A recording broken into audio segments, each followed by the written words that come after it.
All right. So even though we're not physically at Humber College at the moment, I think it's still really important to acknowledge the land that the college is situated on, and also for all of us to really reflect about the greater Turtle Island and the land that we live on and that we occupy here, and also the lives of the Indigenous people here before us and here now, and how we can continue to grow and move forward together. Humber College is located within the traditional and treaty lands of the Mississaugas of the Credit, known as Etobicoke, the place of the alders. In Michisagi language, the region is uniquely situated along Humber College watershed, which historically provided an integral connection for Anishinaabe, Haudenosaunee, and Wendat peoples between the Ontario Lakeshore and Lake Simcoe, Georgian Bay regions.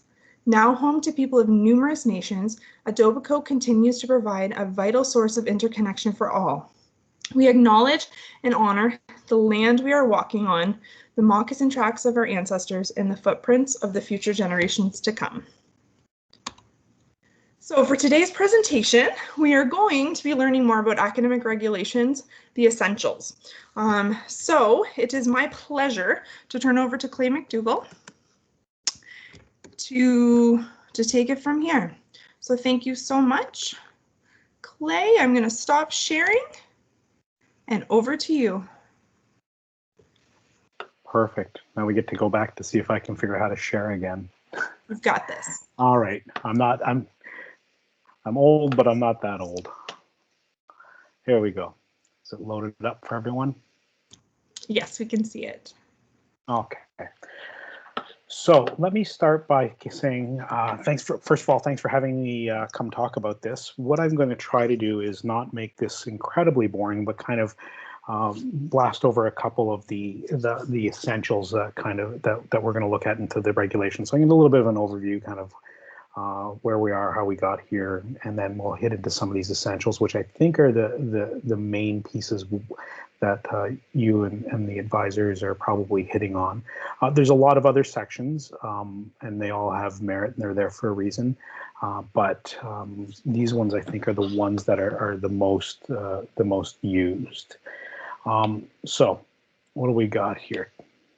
Why do these things exist at all? So we have institutional rules, we have our reputation, transparency, trust, and consistency. What we basically need to have here is a set of rules that would be common across the institution that are basically the rules of what we play by. These regulations are introduced or changed currently through the Academic Framework Committee, which is a subcommittee of the Academic Operations Committee. It's chaired by Barb Reach, the Associate Vice President and Registrar, and Gina Antonacci, Associate Vice President, Academic. And it's made up of representation, one person from each of the academic faculties. So there's Barb and Gina, there's somebody from each of the academic faculties. I'm there from the kind of the student records side, and Tanis Boak is there from the admissions and recruitment side. My discussion today is primarily going to be focused on my things, but if there are questions, we can dive into something else if it interests people.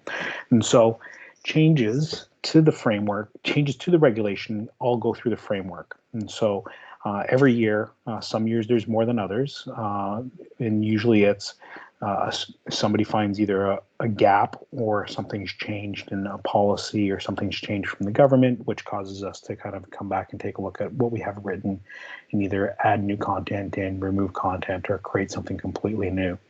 All those changes are vetted. They go through the Academic Framework Committee, which then vets those through AOC, depending on what it is, potentially Academic Council or UCC. So sometimes it gets around the college as we try to put new things in.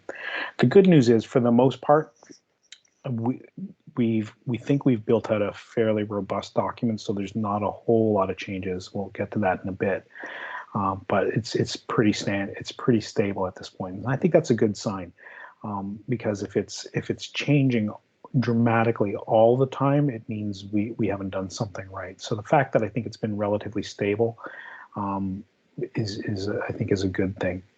So brief history in the early days. So if anyone was around in the 80s or 70s, I don't know if anybody else was. I started the college in 1989, And so I was around in the 80s, and I do remember this. The regulations were basically 2 to 3 pages. They were generally supporting student record keeping or admissions criteria that was mandated by the ministry that we publish. Changes were made to this document as a result of the degrees coming online in around Y2K. Changes in ministry binding policy, changes in student behavior, or emerging technologies and trends. The regulations as they exist today show similarities to 2 of our partner organizations, so the University of New Brunswick for the nursing program and the University of Guelph. So when we're making updates and changes when we're writing them, we tried to make sure we were aligning some things that made sense, like our appeal processes, to make sure that people on our campus, it wasn't like you were at the University of Guelph Humber and you had to follow a completely different set of rules to what was going on at Guelph, because it would just be really confusing to students. So there are similarities to both Guelph and UNB in our document. The other piece that's I don't think is unique to Humber, but it is what it is. We have one document, which is the Academic Regulations and Admissions document. Some colleges, if you've been to Sheridan, they have these set up as individual policy pieces. So there's not one document, there's individual policies. At Humber, we've elected to keep this as one large document, just to keep everything in one place. So this is my best shot at trying to explain what the academic regulations might have looked at one point. It's basically 2.5 pages. The printing is really small. It's not that important, but it's really around admissions and how you get your grades and how you're going to graduate, but very high level. Our academic regulations and admission requirements document is actually made up of 19 pieces, and there's 19 sections in it. For the purpose of this presentation, I'm going to focus in on those ones that I've got highlighted in green there. So things to do with registration, things to do with continuation of study. Yeah. Sorry, I don't mean to interrupt you, but at least for me, your slides aren't changing right now. I'm still seeing. Oh no.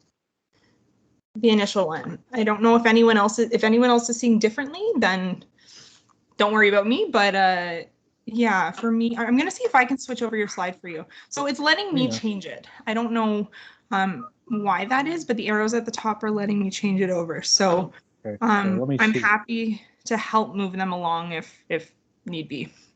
Hang on, you know what? I just tried something else. So does everyone see why do college-wide academic regulations exist? Slide 3, is that what you see right now? Yes. The title. You're still at the title.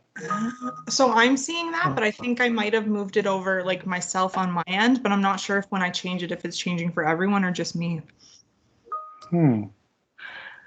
So, Crystal, how did you move that forward? And maybe we can just get people to get to the same spot as you are. Are you clicking on something? At the very top, there's a black bar, and it shows like which slide you're on of 43.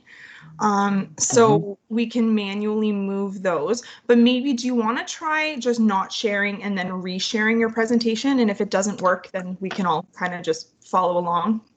Yeah. Sure. So let me just figure out how I find my mouse now, because now that's gone missing. So I have a feeling this is me. This is me, not you. And so not a problem. While we have this little bit of an intermission, I'm sure you all know there's the academic regulations. There's a website for that. You can get to it by going to academic-regulations.humber.ca. And why I can't see my mouse now is a real big problem, because it means I can't figure out where I am and how to navigate somewhere. This is a big problem. Let's try computer number 2, shall we?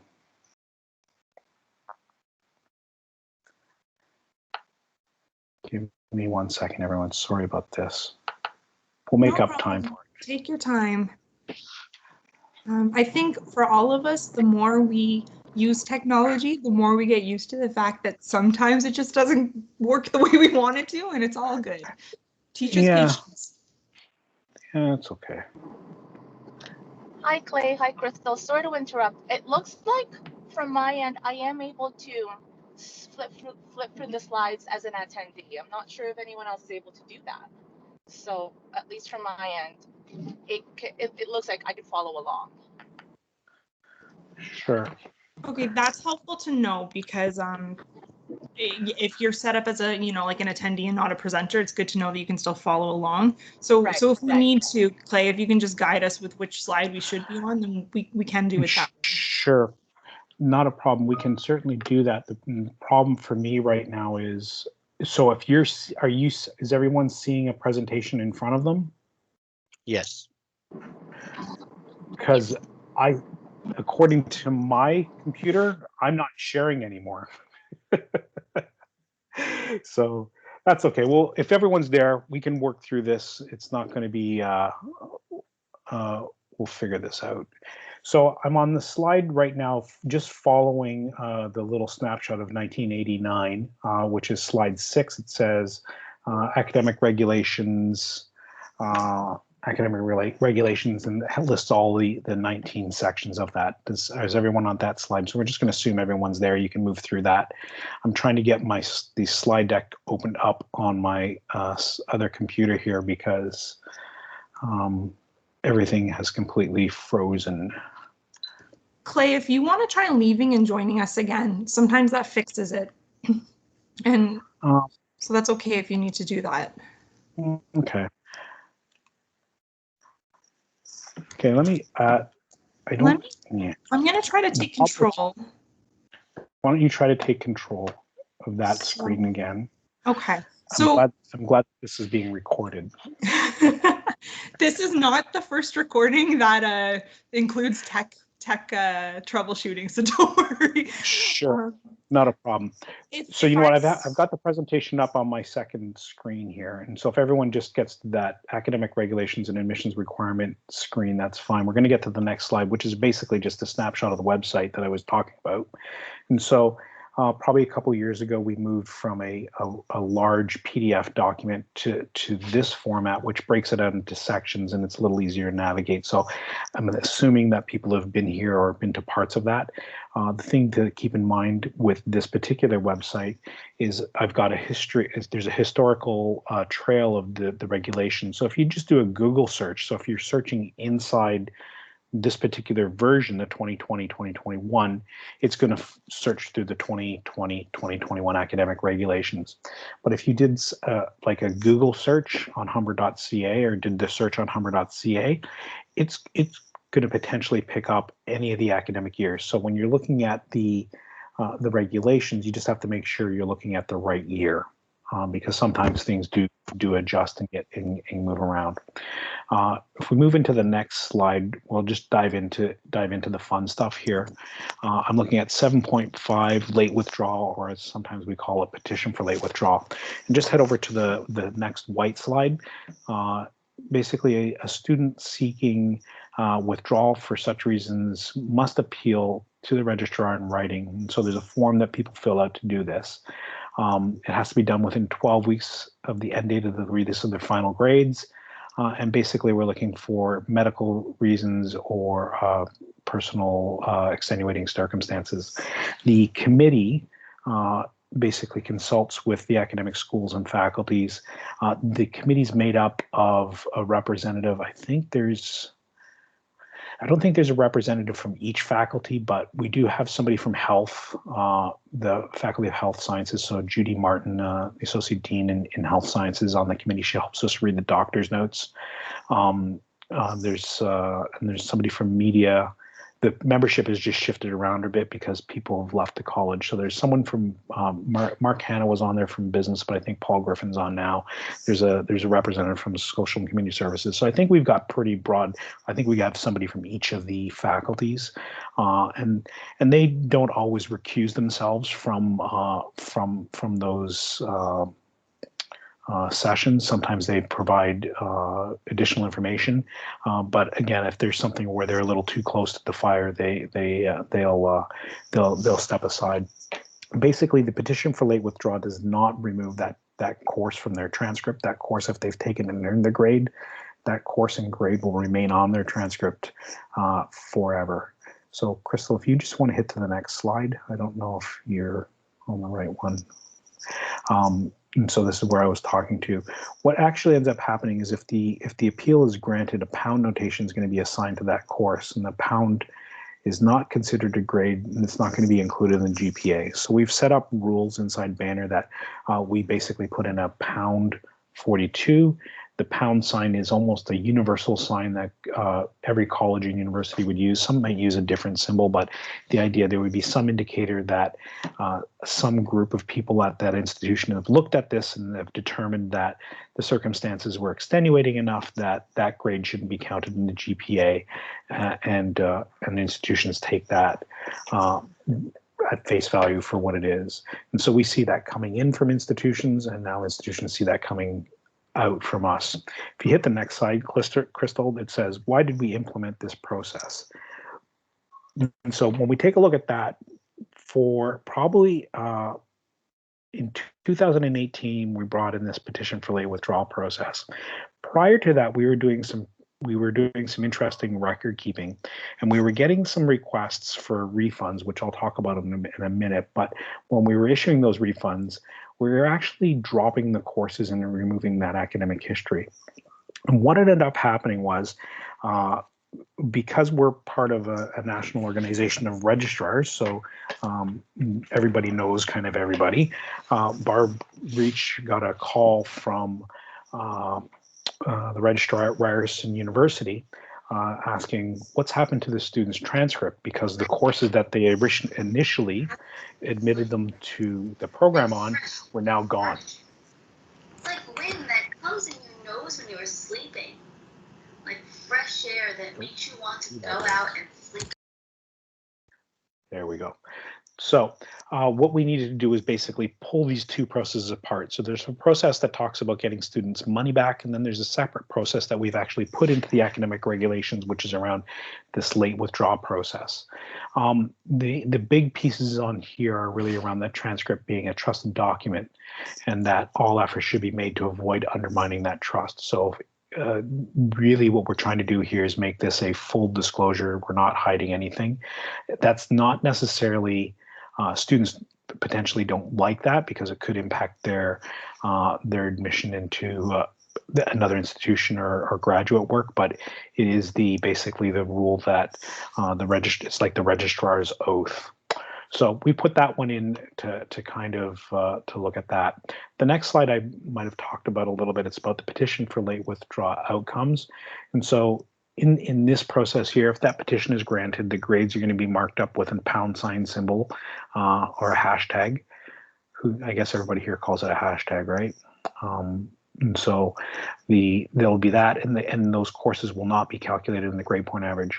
The grades will remain on the transcript and the student's academic record, and then the student is also informed by letter. If the petition is not granted, the grades just stand as earned, and the student is also informed by letter. Before I kind of get into the next part, which is on the financial deregistration, I would just touch base briefly on the refund for extenuating circumstances process. And so we separated these two things out. Refunds for extenuating circumstances are basically the college, it's the college's process. It's mandated by the ministry that says students are only eligible for a refund up until the 10th day of class, and beyond that, there's no refund. So the college is put in a process that looks at extenuating circumstances. And if you're working in advising, I'm sure you're all keenly aware of some of those circumstances. So we get there's a lot of bad stories. There's a lot of medical thing. There's a lot of health and wellness pieces that are coming through. And so the two processes work independently, but kind of work with each other. It's probably more common for a student to get a refund of their money than it is for a petition for late withdrawal. The idea behind that is really the petition for late withdrawal. The committee is really looking at the scenario and saying, you had the ability to withdraw from that course or courses up to about 3/4 of the way through that academic term. And so the committee is really looking to try and understand, what is it that prevented you from doing that? The refund piece, because there's only a 10-day refund, it's not unusual for students to hit barriers beyond that 10th day. And then, so the refund committee, I would say, is looking at similar things, but applying a different matrix to it, or rubric to it, that says, you know, you got halfway through your program and you became deathly ill. And so that side would say, sure, you can have a refund. At that point, if it's in November, there's still 3 weeks to withdraw from those courses, right? And so the committee the withdrawal committee would be looking at it to say, what prevented that student from going online and dropping those courses? And in some cases, there is no good reason. In some cases, there is very good reason. You know, if they're in palliative care, or really, really sick. We're seeing a lot of health and wellness with depression and anxiety, as I'm sure you are. So there's people on the groups that are looking at both of them, but the two processes work independently of each other. It's more likely that you'll get your money back than have your grades removed. But one or the other could happen, depending on what the circumstances are. And so that's kind of the petition for late withdrawal. A little bit on the refunds for extenuating circumstances. The refunds for extenuating circumstances are not part of the academic regulations, primarily because I don't know why. I think we didn't really want to publish them and have them out there as something that people can see, which is almost a little bit counterintuitive. So it's on my list of things to look at and see if we want to actually publish something a little more formal on it. But that's where they sit right now. Crystal, if you want to hit to the next slide, we're going to hit the next big one as section 7.3 under registration is financial deregistration. And so if we get to the first kind of white slide on there, it says financial deregistration. So financial deregistration occurs when a student fails to settle their financial account or pay in full or have an arrangement for payment by the published payment deadline date. And financial deregistration is the removal of all sections in a specific semester. Dates, deadlines, and fees are posted on the college calendar.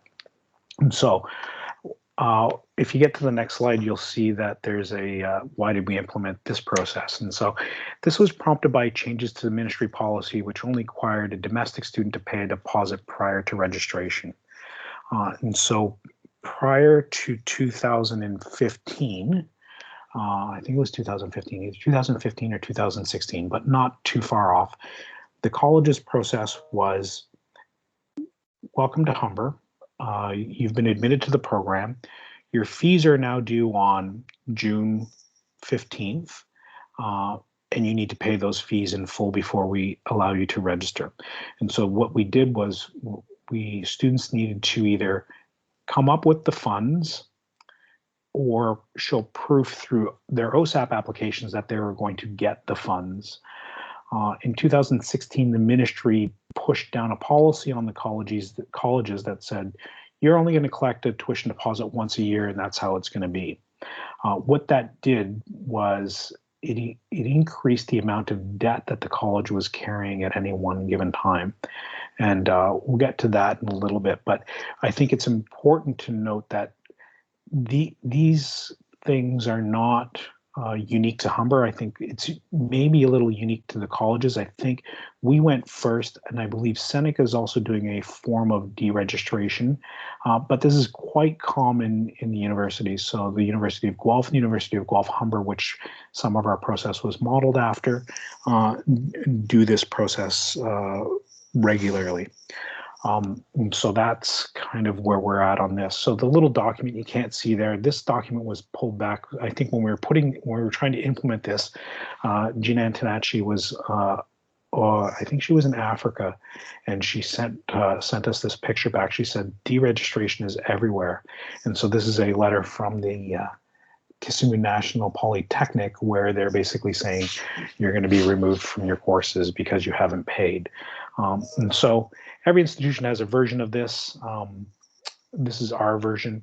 Like it or don't like it, it's here. And so we're just kind of working with it. Crystal, if you want to go to the next slide, there's a little table on that slide. It's slide number 15, I guess.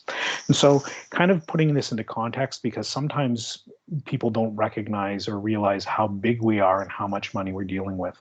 In any given term, we're looking at collecting roughly $70 to $75 million worth of tuition fees. This chart I did in 2018, and it's pretty typical of any given semester or any given term. We usually start out with about 5,000 students owing up over $10 million. Usually it's over 12 million. And then as we kind of work our way down that list, at the point in time we do deregistration, we're in the neighborhood of 400 to 500 students. In that 400 to 500 students, once we remove them from their classes, typically about half of those students re-register, the other half don't.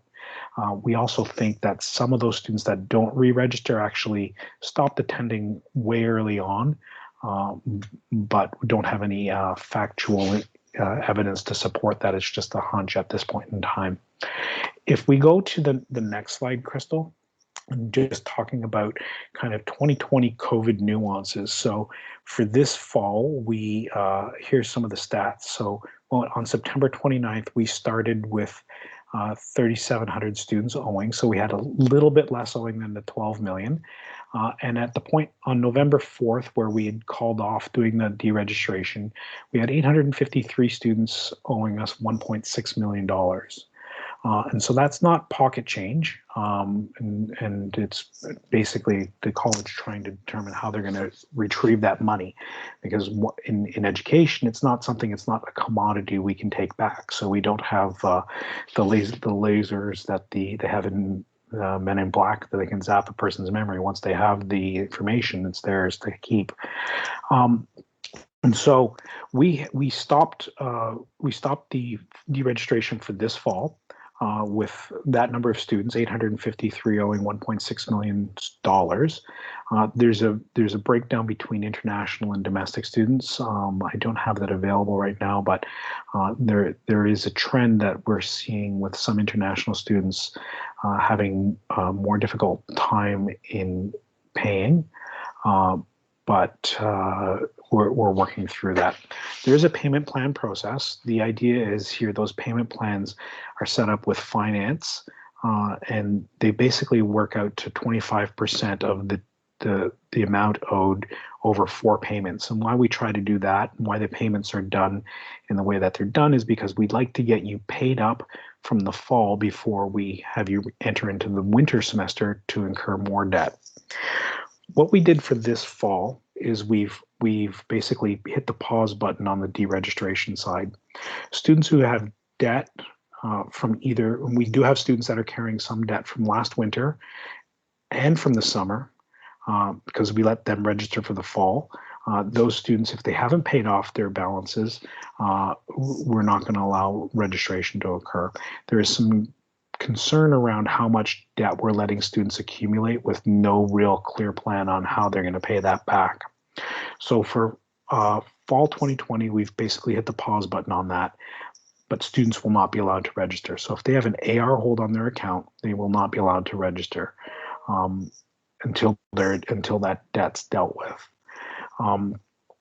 For winter 2021, at this point, I would assume that the deregistration process will kick back in. And why I'm going to suggest that is the difference between the fall and the winter registration. So for fall, from fall to winter, there's a lot of the programs do fall, winter, summer off. And so there's an incentive for students to basically pay their fall debt because they want to be registered for the winter.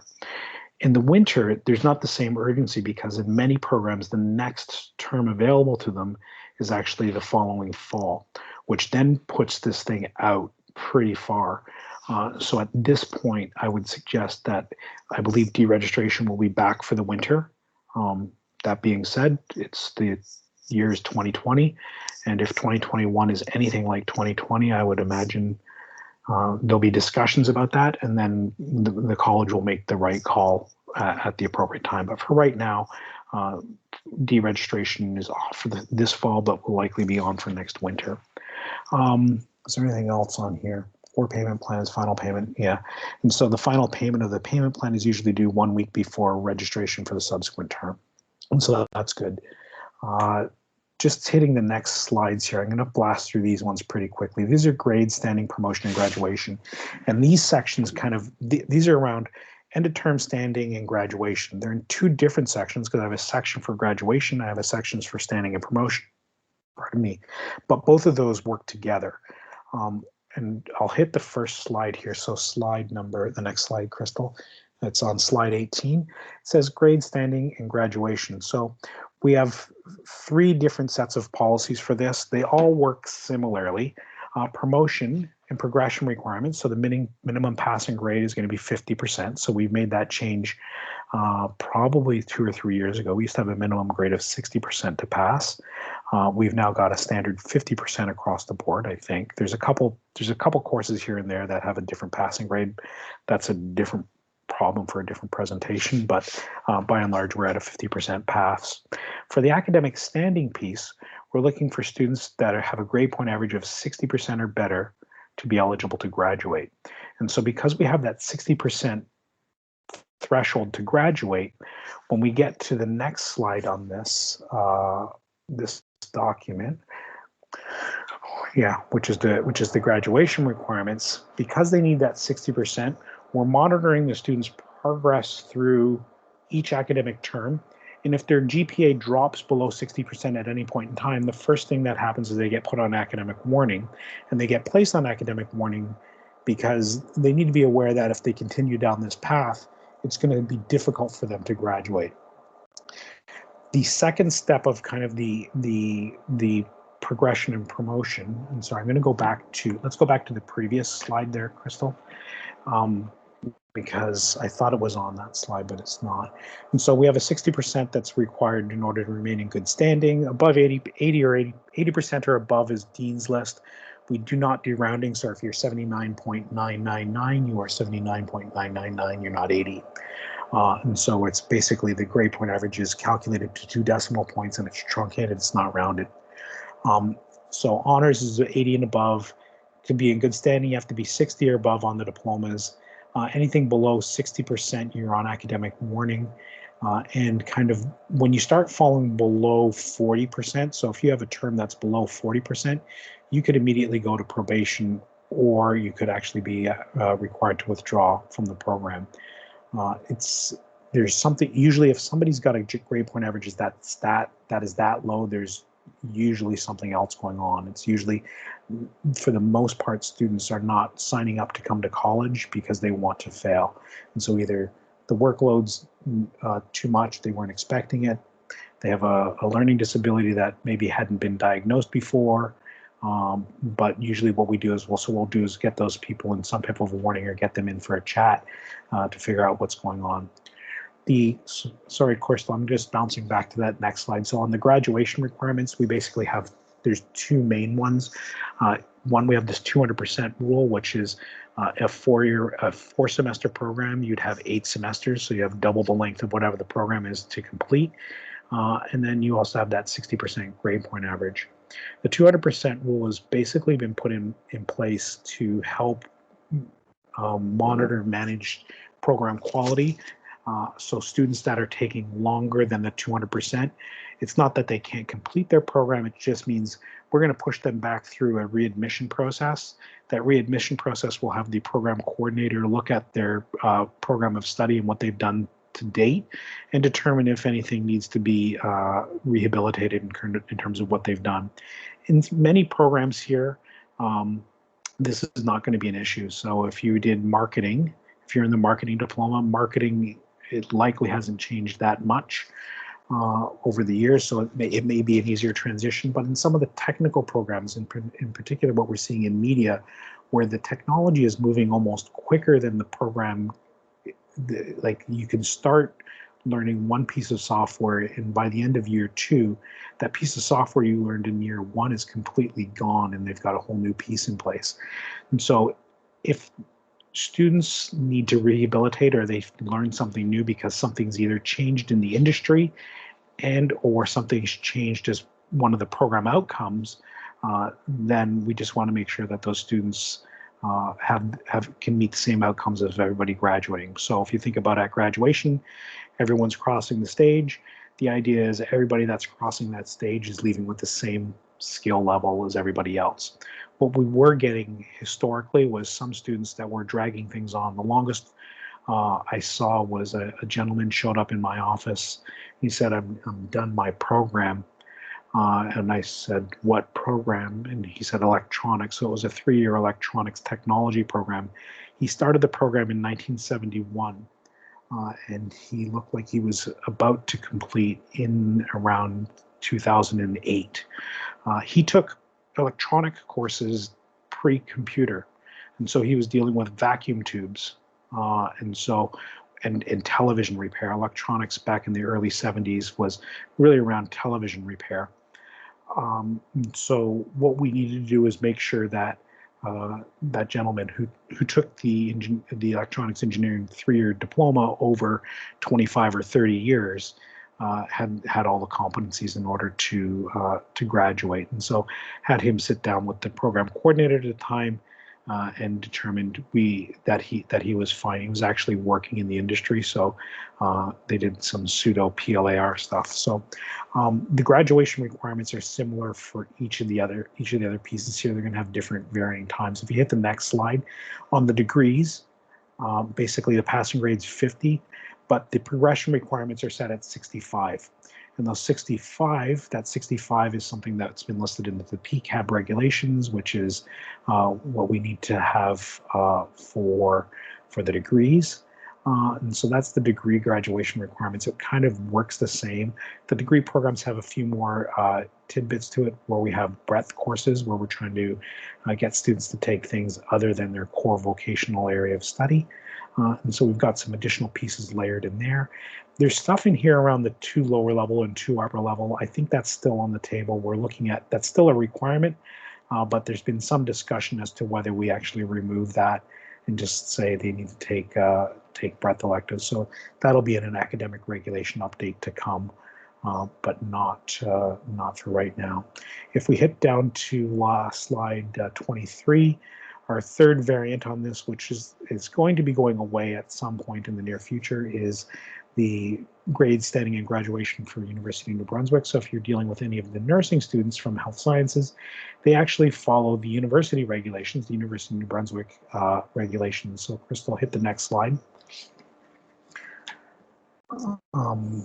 Yeah, and so UNB does letter grades. They have a grade point equivalence scale, a 4.3 scale. The University of New Brunswick has different cutoffs, but it's a similar thing. So they have to have you can't be below a 2.0, and so that's going to be in around that 60 mark. But they'll also have similar things. The University of New Brunswick has additional regulations that I don't think we need to spend a whole lot of time on right now, because it's really it's being phased out. But if we need to circle back to that one, if someone has specific questions about it, we can circle back to that at a different time.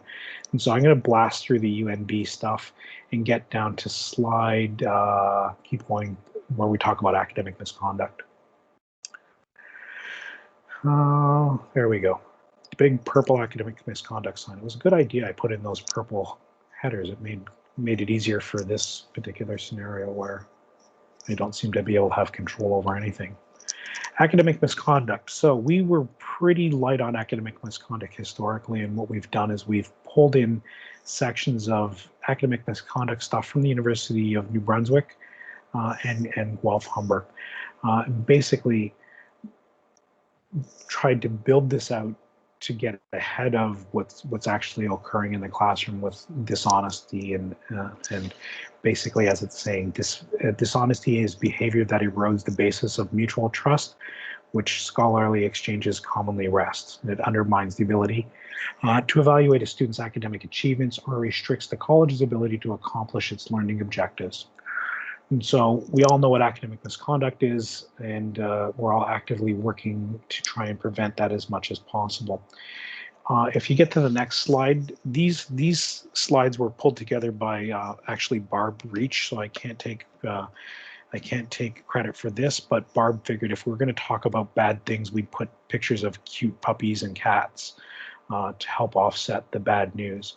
What we're seeing in academic dishonesty, there's things around plagiarism, copying, using somebody else's data or research finding. Buying or selling is a big thing at this point. Using prohibited material on exam, or falsification, fabrication, or misrepresentation of your material. So what we're seeing is all of those things coming, and we're trying to make sure that as penalties are assessed, they're done quickly, they're done fairly, and they're done in a way that students understand that if they do this and they get caught, there's going to be a problem. The next slide on misrepresentation of personal performance is similar. So that's submitting false or fraudulent or purchased assignments, having someone impersonate oneself during evaluation, which is, I think, something we're all struggling with now, being everything remote. I think we've got these pieces in here around also submitting false medical or compassionate certificates. So even through the petition for late withdrawal and the petition for refunds, we'll get medical certificates, and those medical certificates, we can and do check them if they look a little bit odd. So as part of that process, that for the petitions anyway, where students are sending us those documents, in those documents the students are agreeing and signing off to say that we can contact the physician, and the physician is signing off saying they can contact them just to validate the note.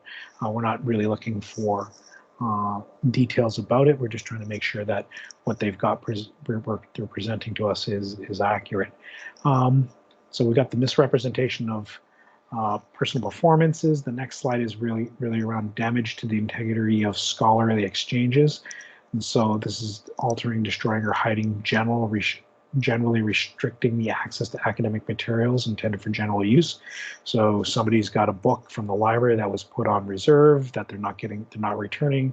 That's not going to be seen as a overly favorable approach.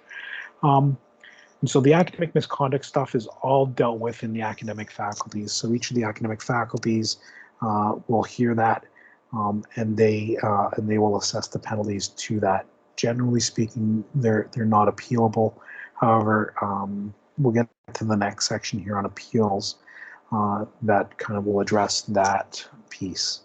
Just doing a time check. I'm at 10:15, so we'll see if we can race through this here. Appeals and grounds. So grade reviews and academic appeals. And so one of the things that the college has tried to do over the past decade or so was really have an appeal process that's open and transparent and follows a good structure. What we were seeing prior to the turn of the century was we would have an appeal panel. That appeal panel was made up of individuals that by design were not part of the faculty. So if the appeal was coming in from the Faculty of Business, there would be nobody on the appeal panel from the Faculty of Business. But that appeal panel historically was doing some pretty interesting things. They were making recommendations to go back and change grades or overturning decisions that were made, and that was seen as kind of fundamentally flawed. What we've got now with the appeal process is really around working things up through the academic faculty. So that's going to the coordinator, then to the associate dean, and ultimately to the senior dean. And then really, if it's going to get to a college level appeal, it's got to have grounds for an appeal. So it can't be just because I don't like the decision. And so this process impacts all things for appeals. And so if we're looking at that slide, we can hit the next slide on grade reviews. And so grades are assigned for in-course work and assignments, clinical placements. So this is all done in the school. And for grade reviews, the decision about a grade is also done at this as in the academic faculty. And so once that's gone up the chain to the senior dean, there is no further right of appeal of the grade once the academic faculty has completed that formal grade review and made that final decision. That doesn't mean students don't try.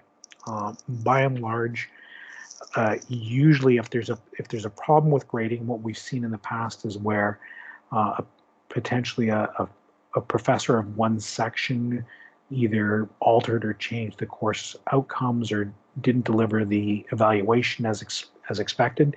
That usually gets discovered inside the academic faculty, and we'll work through it there.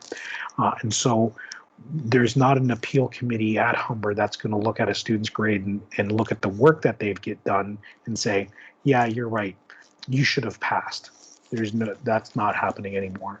And so really the grounds for an appeal have to be around something other than I don't like that grade. If you hit the next slide, it talks about this two-step process. And so the intent of the policy is to allow the student in the academic school or faculty an opportunity to attempt to resolve the issue kind of locally before it hits a college level academic appeal. A school level appeal is reviewed by the dean or the senior dean in a meeting with the student, and a formal letter following the meeting stating the outcome of the school level appeal. In order to get to a college level appeal, the student needs to present that school level appeal outcome. That then is reviewed by the registrar, Barb Reach, and the chair of the appeal committee. So there's two chairs. I don't know who they are at the top of my mind because they've moved around again, but there's two different chairs and there's two different committees that will hear different appeals depending on which it's coming from. But if the appeal is granted, the hearing is heard by a panel consisting of 5 individuals, including the chair, a faculty member, 1 student, and 2 to 3 faculty or academic administrators. The next slide is really on grounds for an appeal. And so if they're going to get to a college level appeal, they need to have demonstrated one of these. There has to be some new evidence that is likely going to change the outcome. There is evidence of procedural error or bias in the process, or the sanction imposed is not consistent with the nature of the offense. And so those ones I've seen come in where somebody in an academic faculty says, this student cheated and they're now out of the program for life. And when we look at the cheating, the documented pieces around the cheating maybe show that this is the person's first offense. So on a first offense for cheating to be removed from the program for life might be a bit extreme, where the college level appeal committee might come back to the academic faculty and suggest that they try something a little lighter. That being said, I have seen first attempts at academic misconduct go right to expulsion. Things I've seen there, I think we've had instances where a student broke into or hacked a professor's computer and then got the exams and then distributed the exams. And so those were met with a pretty severe punishment. But I think the college level appeal committee is they're only going to look at stuff where there's something new that's going to change that outcome, looking for something of procedural error or bias, or that the penalty doesn't fit the crime. If we hit the next section, we got 9 minutes here, and I'm just going to quickly talk about changes. And so this is kind of a summary of what's going on from 2018 to kind of present day. In 2018-19, it was a light year. We didn't have a whole lot of new additions into the regulations. We put in 2 new sections. One section was 5.2. It was around denied admissions. Denied admissions was put in there. You can go and look at that section at your own free will, but it was really put in there for, we have a handful of students, I would say it's less than 6, that are perennial students. And what we're looking at is they're not successful. They continue to attend the college. They move from program to program and are continually not successful. And so what we implemented into the academic regulations was a statement in here where the college can deny admissions to somebody who actually meets their admission requirements if they have a history of ongoing being unsuccessful over a period of time. So it's not to stop people from doing it. It's really just a piece in the regulation that says, if we see this happening, we can intervene and we can deny admissions and then look for rehabilitation. The second piece that was put in 2018 and 19 was a section around required to withdraw from program. And so we have the RTW process, which is the required to withdraw from the institution. Each faculty and each program may have their own program handbooks. And I know there was a movement afoot probably before we all left the building in March that was looking at the individual faculty program handbooks and looking to see if we could try to align some of those. What we did in the interim was we introduced the new required to withdraw from program. And so if you're required to withdraw RTW out of the college, that means it's hitting something on the academic regulation side. It's an RTW. If you're being removed from the program because of a program regulations required to withdraw from program. Why the distinction on that is important is, again, there's some universal language that registrars and admissions folks across the country look at. RTW is a pretty terminal thing. So if you have an RTW on your record and you're looking to go to another university, they're not even going to look at it.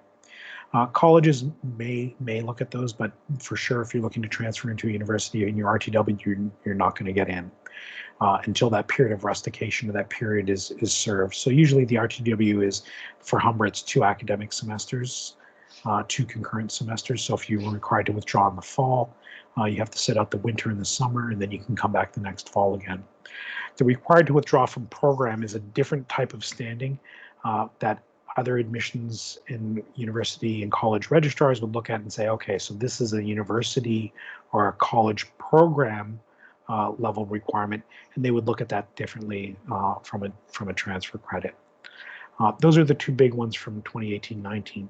In 1920, we hit a whole bunch of stuff. A lot of this was really around in section 6, around transfer credit and PLAR. And primarily, I'm not going to go through all of these, but what we did is we took a look at the Canadian Association for Prior Learning Assessments, so it's called CAPLA. We love our acronyms here, and basically trying to align our prior learning and assessment content with what is being promoted through CAPLA. And so 6.4, 6.1, those all got kind of updated. If you hit the next page, Crystal, we're on page 40 now. Letter of permission. So we've inserted a statement inside the letter of permission, which was really defining that we're going to be looking for things that have a 60% or equivalent as those things are coming back. And so if you got a 55, we're not going to accept that as a transfer credit. An interesting piece, and this is just more of it's not documented anywhere, but as we all left the building in March, we actually, and as universities and colleges across Canada started to modify how courses would be graded, we actually started taking SAT-on-SAT grades as transfer credits for the winter 2020 term only. And so, because sometimes those students didn't actually have a choice of how those courses would have been graded, it was just changed on them. So for the winter 2020 term in the COVID journal, we accepted SAT-on-SAT. We accepted a SAT grade as for transfer credit. Supplemental privileges, we just updated that. There was a dollar value in the policy, and it was $40. And as everybody here works at this institution knows, there's no one place that does anything the same anywhere. So we just removed that $40 fee. We had to put in a section on academic standing to deal with these work terms because what was happening in the way that the rules were set up, because it wasn't calculating a standing for them on the work term, when they returned in the following semester, it kind of did a reset and it was doing some bad things to academic standing. And so what we've done here in the academic regulations, if you were on academic probation in the term that preceded your work term, when you went into that work term or the C term, that probation would carry through. And so that's what we've put into 11.2 there. Next slide, grading systems. We added some definitions. for grade points because we had some confusion around what a cumulative grade point average was versus a cumulative term or term grade point average. So those definitions we built in, and we actually inserted a definition for the WL grade. And that one came in late. That one came in about March, April, probably I want to say April or May of this year. And so we've just inserted that into the document. There was some clarity around how students repeat courses. So prior to 2018, it said the number of course repeat attempts may not exceed 3. We've modified that statement to say a student may take the same course a maximum of 4 times. And so that course repeat thing is a hard rule that's set inside Banner.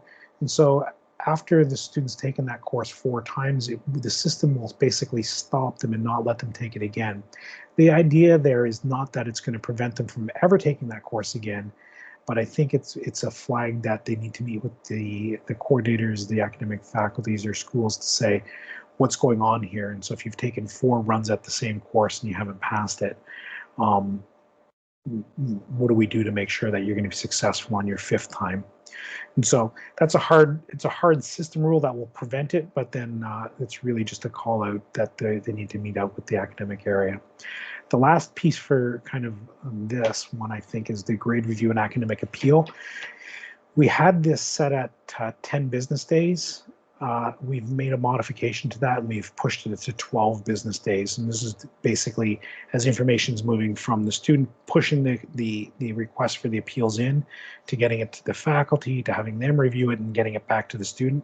We're finding that 10 business days was just not enough time. It was pretty hectic. So we pushed all those 10-day pieces out to 12 days, and that's kind of moved throughout the regulations. The last part here is the next slide is basically for 2020, 2021. We actually didn't make any changes, and so it was a good year for changes. I think some of that was related to COVID, but the reality was we didn't really have a whole lot of new things that we needed to talk about. There are a couple things that we're looking at as we're heading into the 2021 academic year. I think we've been chewing away at this and chipping away on academic standing and progression rules for part-time learners. So we have a lot of part-time learners now, and if they're not taking a minimum of 9 credits, they're not getting a standing. And what we're seeing is some of those part-time learners are part-time for the entire duration of their program. What's happening is they're getting to the end of their program, they're not meeting the graduation requirements. And so what we're going to do is we're trying to see what we can do to get some academic standing pieces put in for part-time learners. The other piece we're looking at is trying to determine academic standing for complete SAT-unsat programs. At this point, we only have one of them, but it's a little bit of a tricky thing, seeing as the grade point averages are a mathematical equation, and SAT and unsat are not they're not numbers. The last piece is around academic standing when students are starting over. So I was in the business marketing program last year. I failed out horribly, and I want to start again next year in semester 1. What are we doing with that academic standing? The last piece, which pops its head up every couple of years, it doesn't seem to be this year because everybody's busy working from home, is around concurrent programming. But every 2 or 3 years, we get one really overachieving student that says, I want to do 2 programs at the same time. And that is really tricky for us to manage inside the student system. So what we're trying to do is get our heads around how that looks. So 1, it's tricky on the student system side to get that to work, and 2, it's not technically possible in the way that we currently put programs and students in for funding with the ministry to claim the student twice. They would only be claimed once. So there's a little bit of work to do there. I don't know if it's going to make it for 2021, but that's kind of what's there. And I think I'm at the end of my time. I continued to talk. I saw there was a question that came up that somebody wanted me to clarify the difference between Sumoy. Can you clarify grade review and academic appeal? Did the college modify the number of days students have to launch their appeal to 12 days as well as align with the proposed written decision of 12 days? And so Sumoy, I don't, off the top of my head, I think some of them stayed at 10. I I think the things that moved to 12 were the things where there was information moving between the departments in the institution, and so I believe the students still have 10 days following receiving the note. But once they receive that note and launch the appeal, we've allowed for 12 days for the information to get back to the students. So I don't know if that answers your question, Sumoy. Okay, so I guess just to clarify, they still only have, once they receive their grades or a decision, only 10 days to launch an appeal. But if they already launch it, the decision process is 12 days? That's what Yes. I'm understanding. Okay. Yes.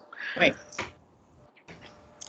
Will the college consider giving them the extra time? I know there's flexibility, but on paper it just says 10 days, and that can be stressful. Yeah. If the students paper, touch base with their faculties, their deans, or the program coordinator. Yeah, so I think it's again 10 days. I think at the end of it, we'll take it. Okay. We're not unreasonable, but that's how it is. Okay, thank you. And just to piggyback on Sumoy's question there, to clarify, the student, like that 10 days is for the student to make that initial contact and just say, hey, I want to talk about this or something's up, right? It doesn't have to be resolved in the 10 days. I don't know if it has to be resolved, but I think it needs to be there needs to be some initiation of something, and then it's likely that the forms and stuff should be in by that time frame. Okay. But okay. I think if they're hypothetically, if they're actively working with the dean of one of the schools on something and it ends up at day 12, like they were working on it, what we're trying to prevent is somebody just putting their head in the sand for 3 weeks and then going, hey, I got a problem now. And that's what we want to try and avoid. If they're actively working on it, I think that's reasonable, but by and large, we're trying to look at that 10 days.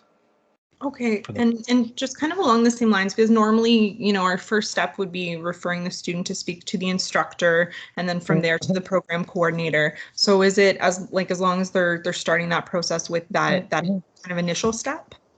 Yeah, I think again, as long as they're actively working on it, I think it's reasonable. Again, what we're trying to stop is the students basically not doing anything until sometimes months. Yeah, makes perfect sense. And then along that same line, so I understand you were saying that when it comes to grade appeals, those are staying within the faculty. What would be examples of college level appeals? One that comes to mind might be academic integrity. But do you have other examples of things that would be, if it had to get to that point, that would go to a college level appeal? I can see if I can get you a summary of those, but usually they're not around grades. There's a lot of stuff around standing. There's a lot of stuff around misconduct, academic misconduct, that's showing up at the academic appeals. So, the student that cheated and that broke into the professor's computer file or whatever he did, and so that ended up at the academic appeal committee. Generally speaking, we've seen a decrease in the number of academic appeals because we've basically pushed them all back to get those resolved where they should be resolved in the academic faculties. And it's really where a student is saying, hey, they're not talking to me, or it's that this really doesn't happen a whole lot anymore, but because we've kind of got it nailed down. But there were times where either the professor or the coordinators, the deans or associate deans, just weren't addressing the problem. So we've got that kind of under control. And so it's usually things that are impacting the students' ability to continue studying at the college. So we're seeing, again, RTWs where they've been required to withdraw, and that there may be some extenuating circumstance that, the senior dean didn't take into consideration, that the academic appeal committee might look to the senior dean and say, hey, you should maybe look at this differently. Great, thank you. Claire, are you okay for time if there are a couple more questions? Yeah, I got another meeting going on now, but that's okay. It looks like they've started without me, so I can hang out. I don't know if anyone else does have any other questions. I have one. In terms of for students who are considered interrupted, so continuing studies for students who are interrupted.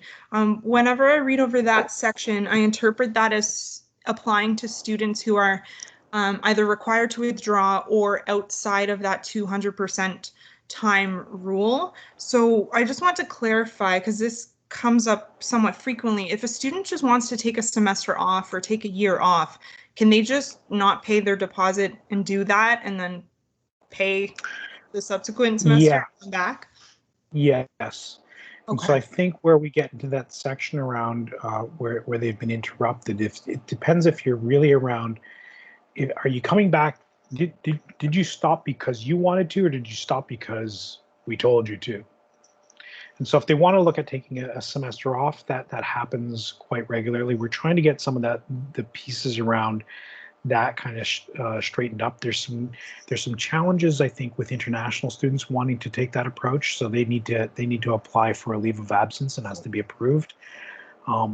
I think on the domestic side, they don't need to worry about Immigration Canada, but I think it's if they're gonna stop studying, I think some of the things we're trying to do on the registrar's side and the student records piece is saying, all right, so it looks like you started this program. It looks like you've now taken a semester off.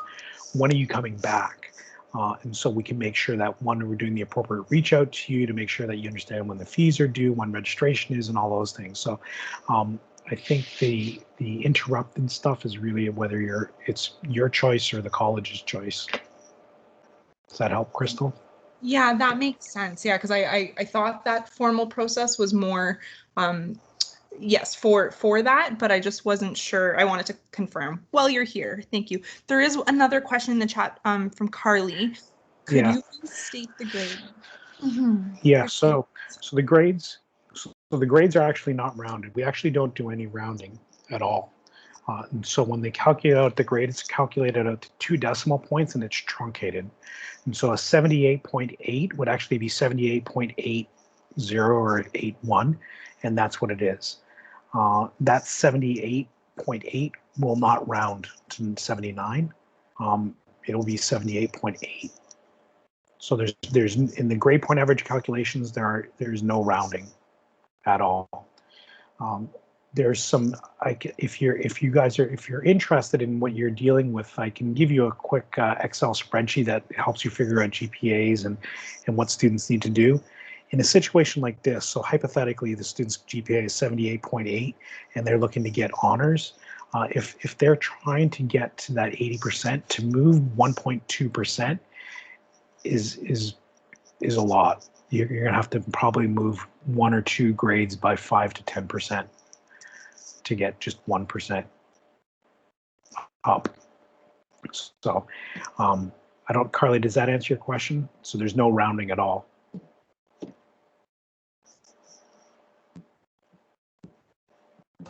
Yes, thank you, Clay. Okay. Crystal, I'll also, if you'd like, I can share the presentation with you and you guys can hand it out. That would be wonderful. Yes, thank you very much.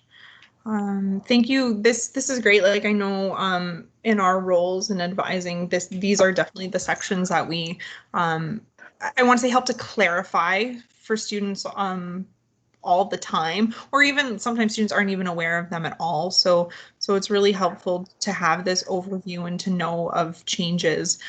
So thank you very much for this. Yeah. Thank you for taking the time and for giving us I want to say explaining it right in a way that's user friendly. Yeah.